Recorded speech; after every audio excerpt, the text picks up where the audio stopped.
Всем привет! Сегодня хотелось бы ненавязчиво поговорить о проектах, таких как видеохостинги на сегодняшний день в России. Я хочу задеть несколько проектов. Это именно Рутуб и Дзен.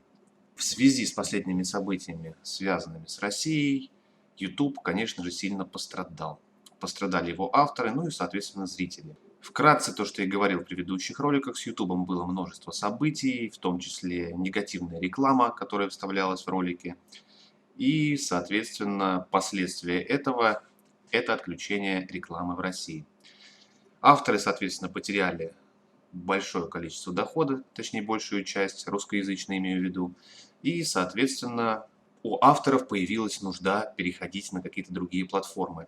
Если мы будем брать именно видеохостинги, то из самых популярных в России это Яндекс.Дзен и, соответственно, Рутуб. Дело в том, что YouTube, конечно же, это всемирная сеть, развивающаяся долгие годы и, соответственно, пришедшая к своему всемирному использованию. Яндекс.Дзен тоже развито неплохо, но используется локально. А вот Рутуб это получается у нас более локальный видеохостинг, который используется, ну, в принципе, только в России. Ну что ж, давайте я начну рассказывать про свой опыт использования этих хостингов и попутно буду проводить какие-то аналогии между ними. На Дзене я зарегистрировался полгода назад, сразу же начал загружать свои ролики, точнее дублировать их с YouTube. Сразу, на что я обратил внимание, это авторское право и отношение Дзена к нему. А отношение здесь очень простое. Здесь вообще авторское право полностью игнорируется. Загружая ролики любых авторов, с любых каналов, с телевидения, вообще без разницы. Ничего не блокируется, даже, я вам больше скажу, оно еще и монетизируется. Так что имейте в виду, не знаю, как это будет в будущем, возможно, Дзен изменит свою политику по отношению к этому, но сейчас это так. А вот если мы будем брать Рутуб, то здесь отношение к авторским правам немного, так скажем, лучше. Обратил внимание, что, соответственно, дублирующие ролики, они блокируются. Даже блокируются те ролики, которые блокироваться не должны. Проверяется это в автоматическом режиме или вручную, я не знаю, но такое ощущение, что блокируются они по рандому. Обратите внимание, у меня идет обзор на Windows 11, предыдущую сборку. Все нормально прошло, ролик присутствует на канале. И поднимаемся выше, в принципе, чуть позже, обзор на более новую сборку. Но почему-то отклонено. Не раз с этим сталкивался. Решается очень просто. Удаляете ролик, загружаете его заново с таким же описанием, все абсолютно то же самое, и он проходит. В чем фишка, я не понял. Ну, возможно, какие-то ошибки в алгоритме работы и автоматической проверки.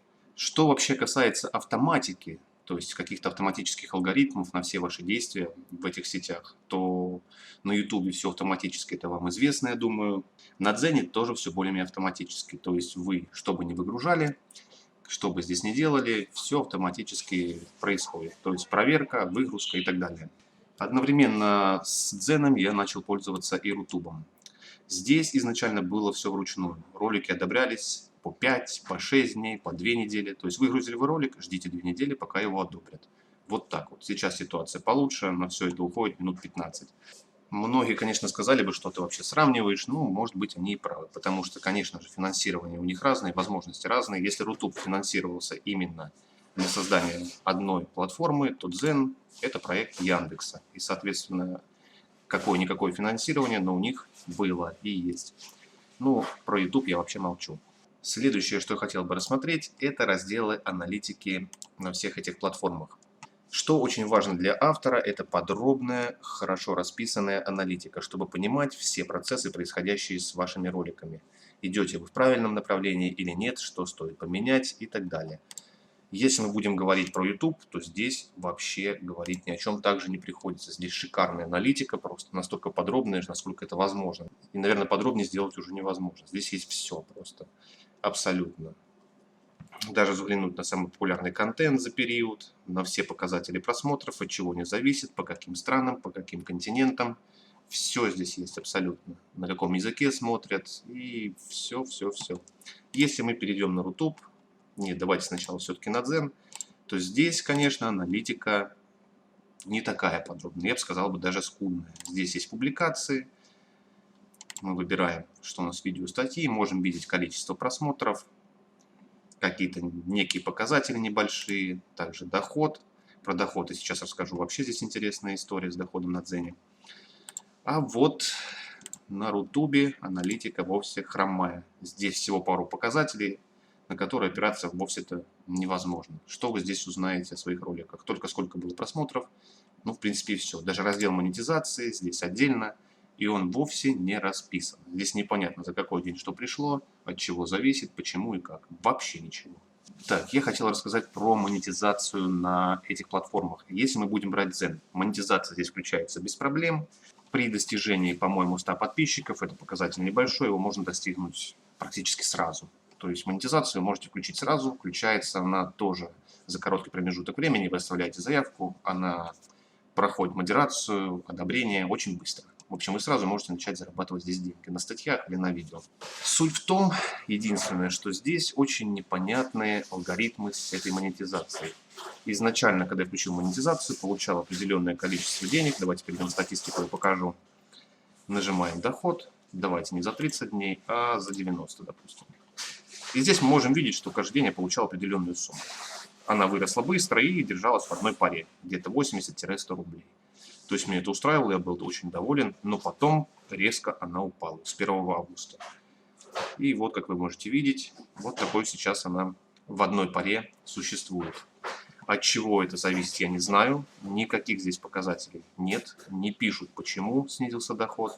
При этом, при всем, количество просмотров видео примерно держится на одном уровне. То есть прям глобальных падений нет, от чего могло это зависеть. Соответственно, меня этот вопрос сильно замучил, я им начал писать.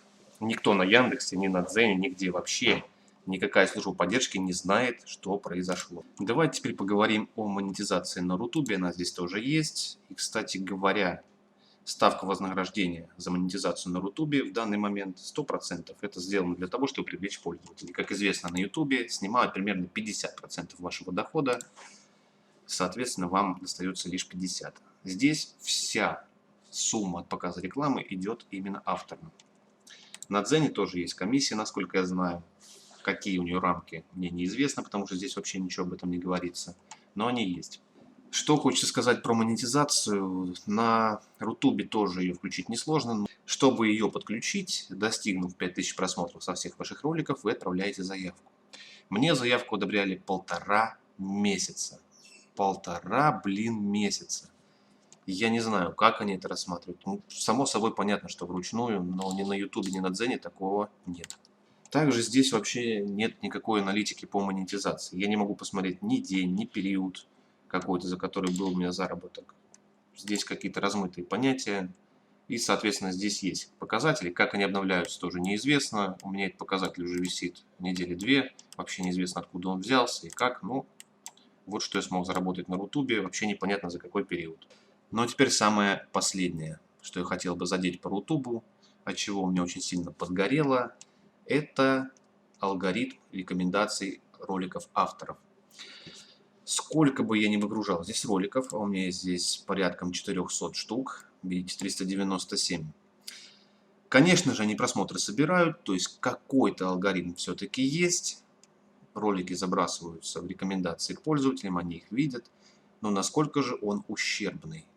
У меня 397 роликов, многие из них достаточно популярные были на Ютубе и, соответственно, даже и на Дзене. Но здесь 400 роликов в день у меня собирают ну, максимум 28 просмотров. Сказать, конечно, можно, от чего ты хотел, вообще, почему тебя должен кто-то рекомендовать, но все познается в сравнении.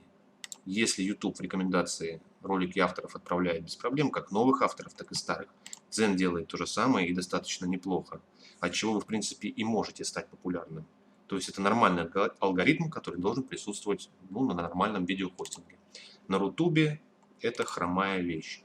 Про загрузку видео я уже говорил. Здесь рандомно блокируются ролики, вообще не по понятным причинам. Я уже смотрел все правила выгрузки роликов. В бан уходят ролики рандомно вообще. Причины никакой нет. Так что какой вывод для себя я сделал по всем этим платформам?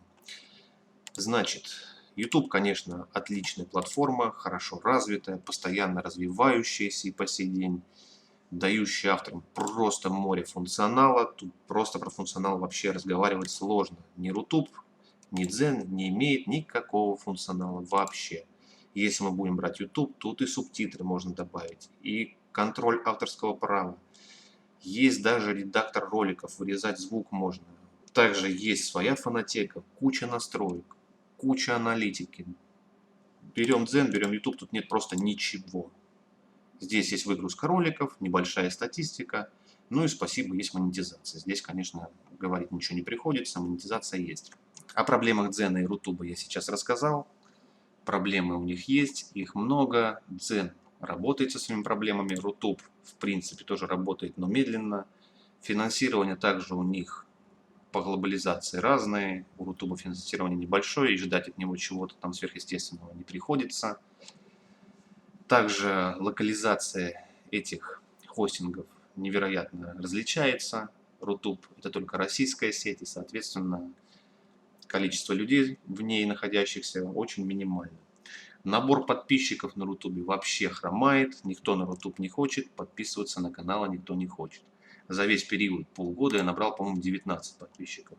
В принципе, это то, чем я хотел поделиться в обычном режиме. Ничего я не писал, никаких сценариев, просто рассказываю вам своим языком, что я наблюдаю, с чем я столкнулся и, в принципе, что себе представляют эти сети и с какими проблемами можете столкнуться вы, будучи автором. Ну, на этом все. Всем спасибо, всего доброго.